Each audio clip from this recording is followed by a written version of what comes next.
See the bees on his fucking head? Yep, they're lighting him up, and he's eating the honeycomb And it does anyway. nothing to him. That's crazy. They're biting that honeycomb like it's a snack, and all those bees are on his head, his hands. And they're just, Doesn't bother them. it doesn't bother them. They're fine with it, and their body's also gotten immune to it. Deep within dense forests, across distant seas, or in frozen lands where most of us would struggle to survive, there still exist communities that continue to fascinate the world. Over many generations, they have developed astonishing abilities that many believe far exceed the limits of ordinary humans. There are stories that sound like legends.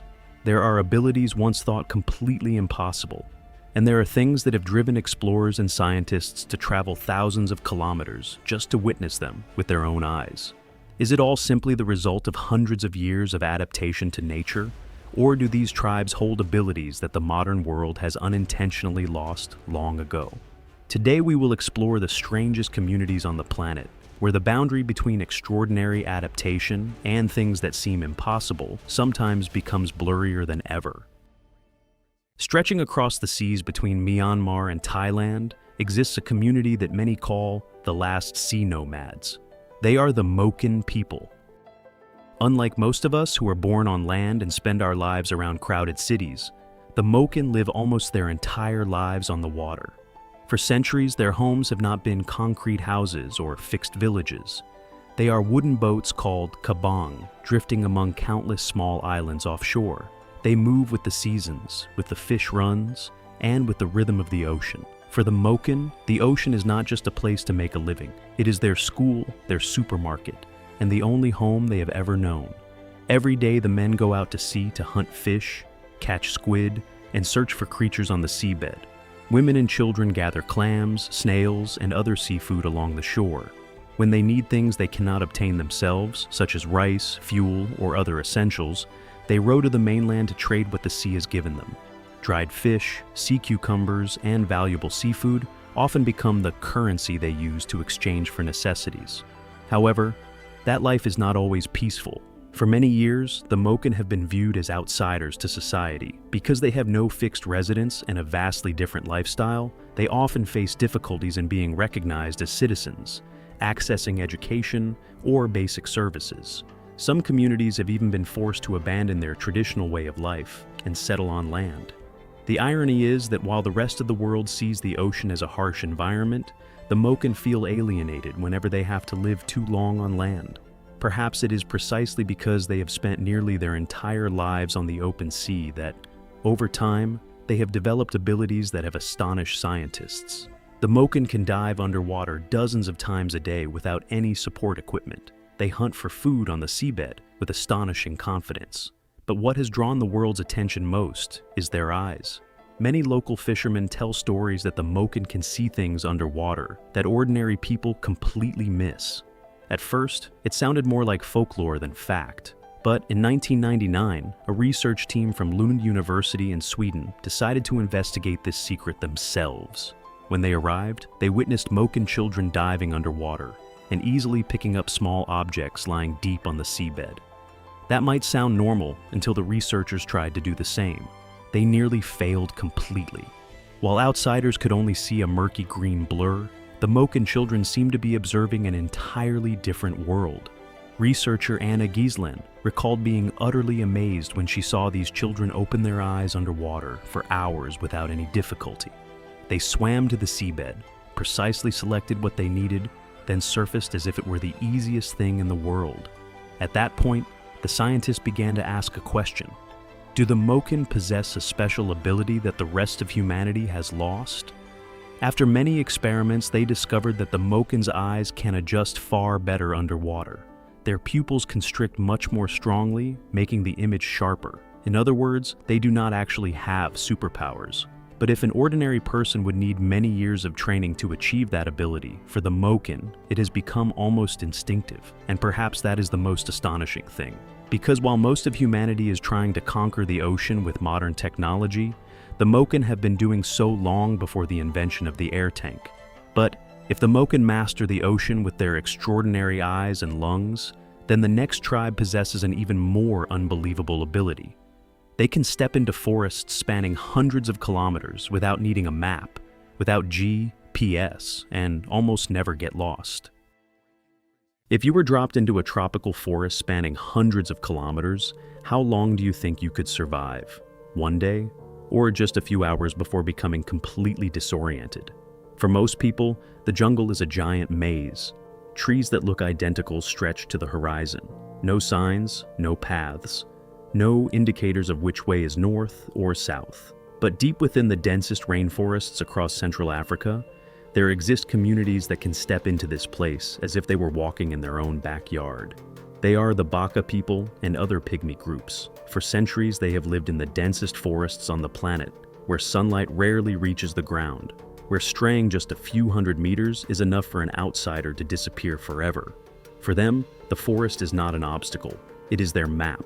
The Baka obtain almost everything they need from nature: food, medicine, building materials, all come from the forest.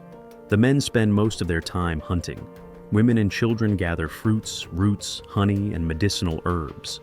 Their lives depend entirely on their ability to read their surroundings, and that is when things become unbelievable. Some anthropologists who have lived with the Baka for months recount that they can walk dozens of kilometers through the forest without any navigation tools, no map, no compass, no GPS.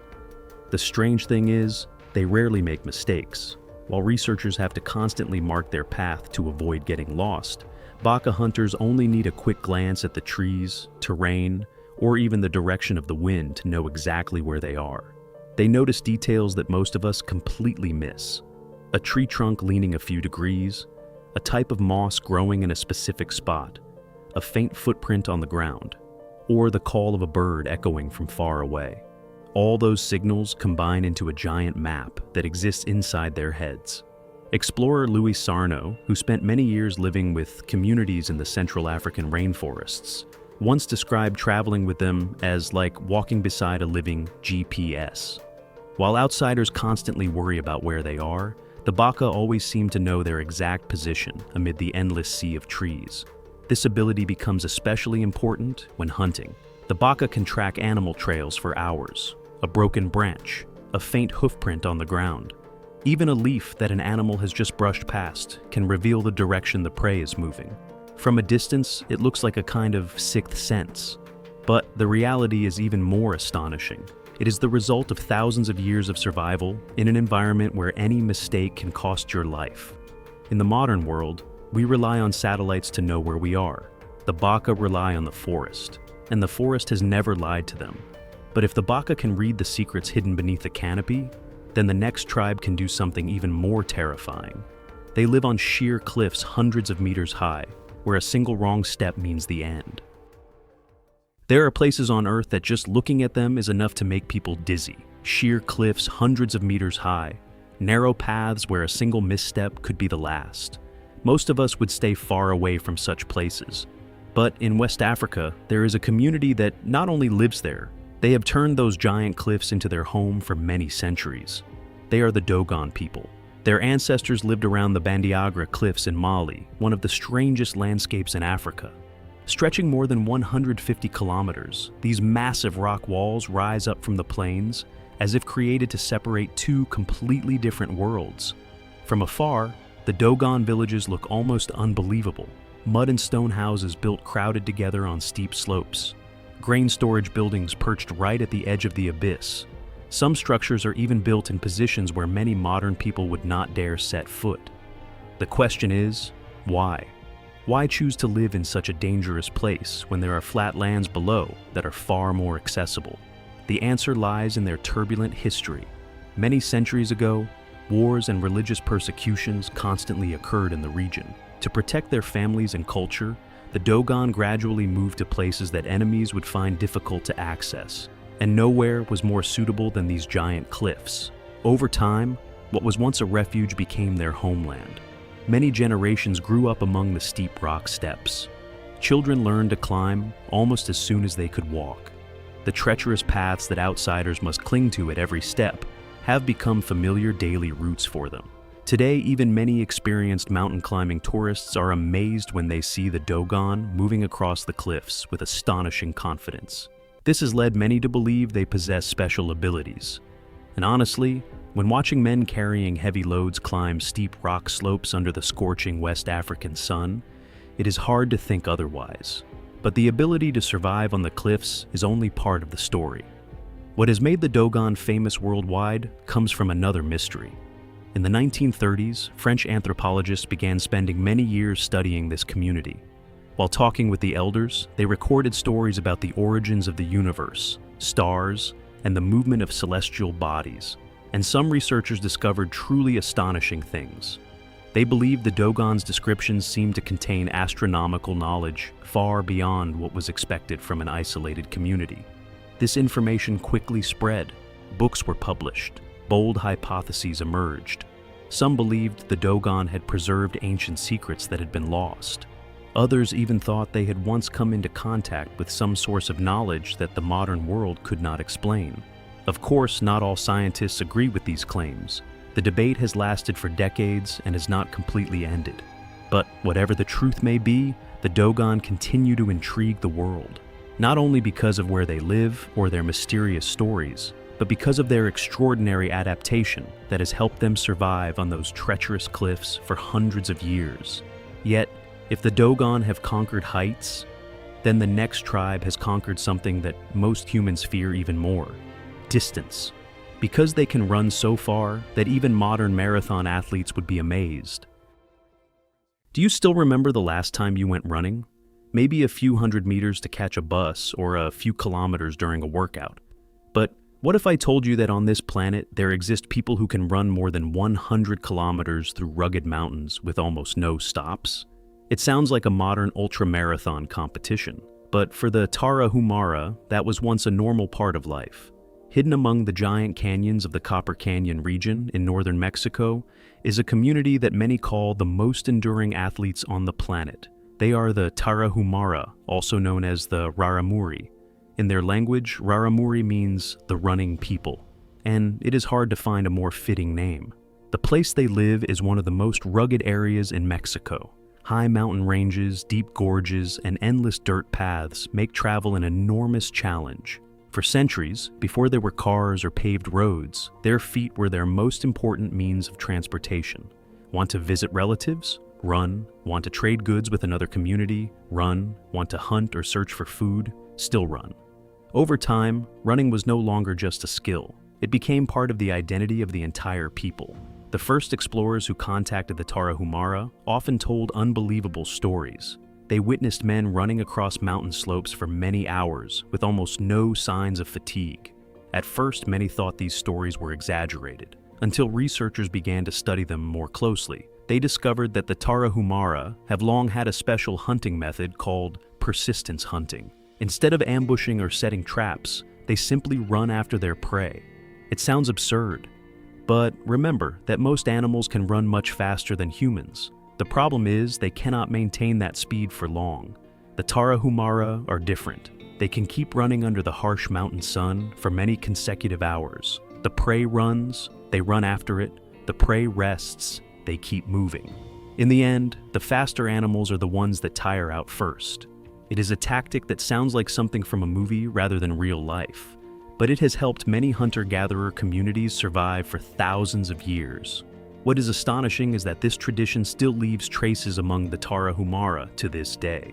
One of their most famous activities is traditional long-distance races. Sometimes the races last for dozens of hours.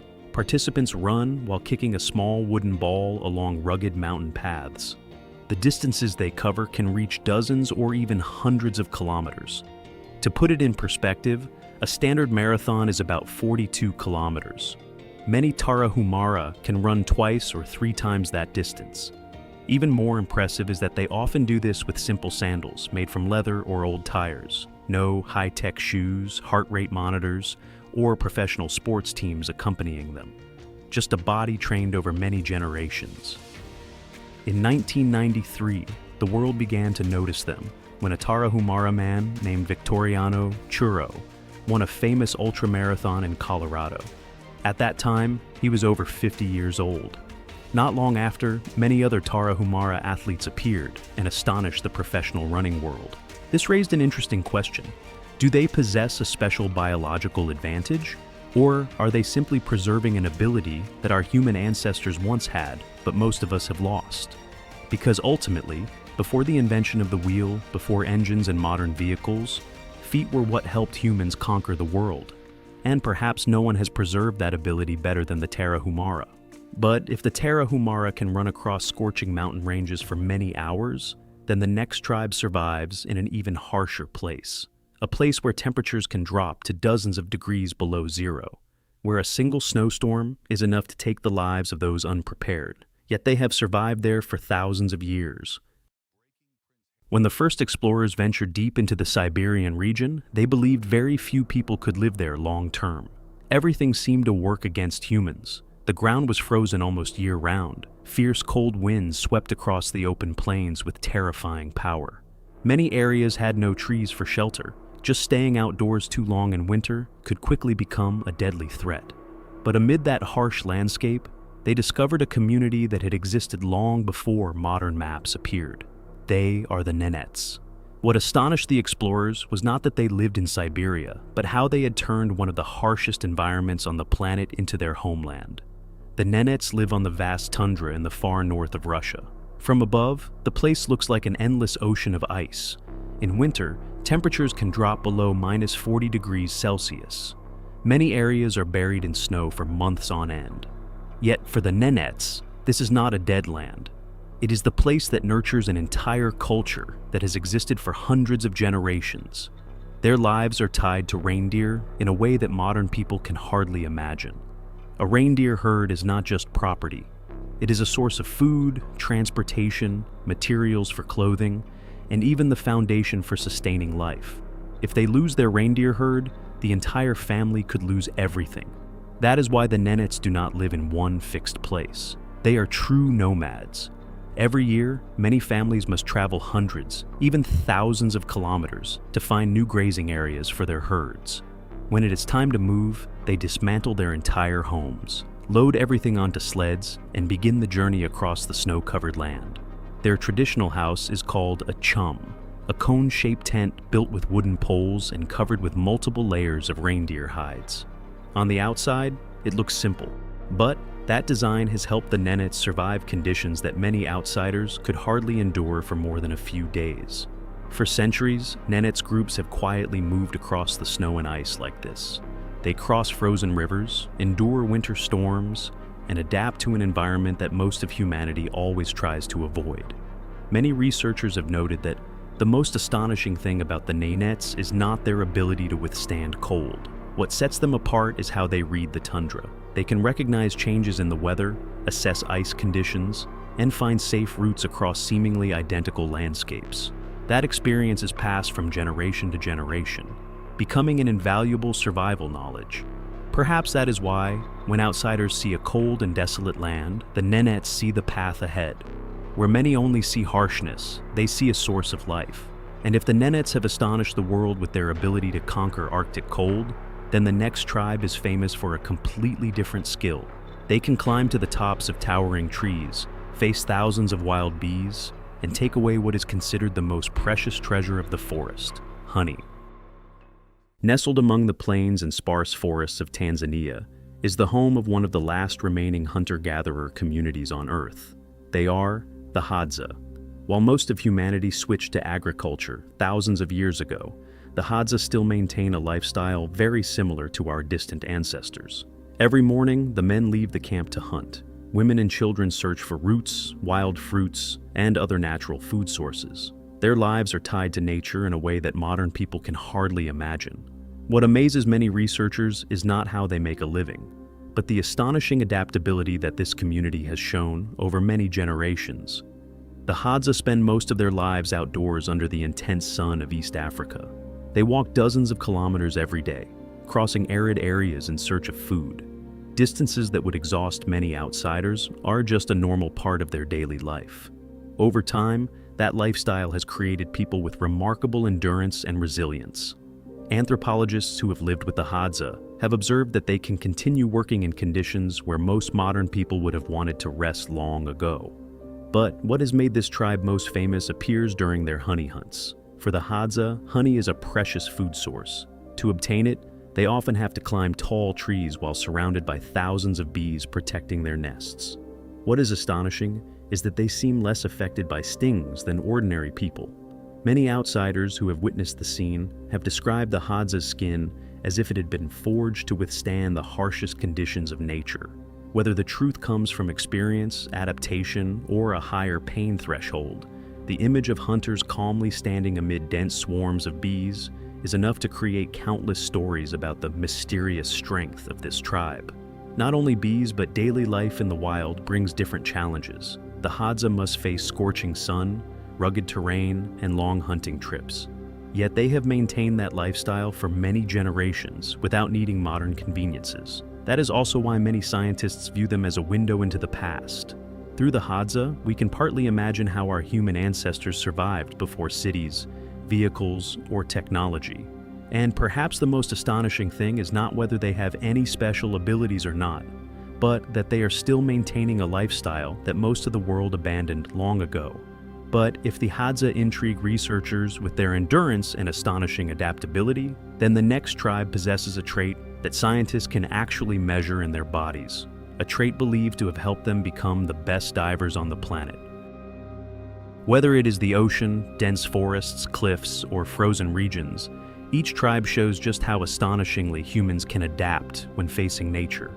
In your opinion, which tribe in this list possesses the most impressive ability? And is it just adaptation, or something even more special? Please leave your thoughts below. Thank you for joining us today, and see you in the next exploration.